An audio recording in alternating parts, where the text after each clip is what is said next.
Direction Nice maintenant pour la page locale présentée ce soir par Pascal Massa.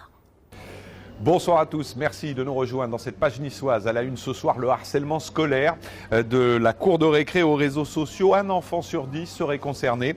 Pour enrayer le phénomène, l'association Montjoie intervient dans les établissements de la métropole, comme aujourd'hui au CFA de Carros, le centre de formation des apprentis qui doit également veiller à ce que ces 1200 élèves ne soient pas confrontés au harcèlement en milieu professionnel. Voyez le reportage de Nathalie Layani et Richard de Silvestro.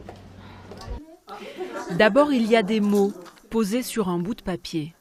J'ai écrit raqueter, insulter, frapper. Puis très vite, le tableau devient trop petit pour accueillir toutes les représentations du harcèlement.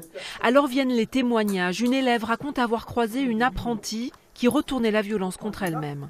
Et elle s'était plein de scarifiés sur le bras. Et elle parlait pas, elle était silencieuse et tout. Dans le cercle de parole, aucun élève ne se décrit comme victime. Mais beaucoup ont été témoins, comme Alexandre, qui a aidé un ami à briser le silence.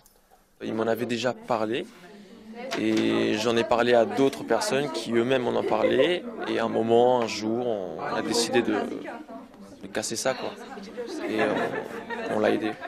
Et ça a marché. Il faut intervenir, essayer d'intervenir, d'être là pour les autres. Et voilà. Ça vous est arrivé d'être témoin ? On peut dire ça, ouais. Peut-être, mais peut-être que je ne m'en suis pas rendu compte, mais après, en réfléchissant, oui, sûrement. Parler pour ne pas devenir complice des harceleurs, c'est le message des intervenants. Et c'est aussi de réveiller la conscience un peu des témoins.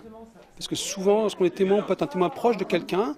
On repère des situations, ils l'ont dit tout à l'heure, on repère des situations et puis on n'en dit rien. On n'en dit rien parce que soit effectivement on en a peur, soit parce qu'elle ne nous concerne pas. Une simple moquerie répétée et sans consentement, et c'est le début du harcèlement. Si vous en êtes victime ou témoin, il existe un numéro vert, le 30 20.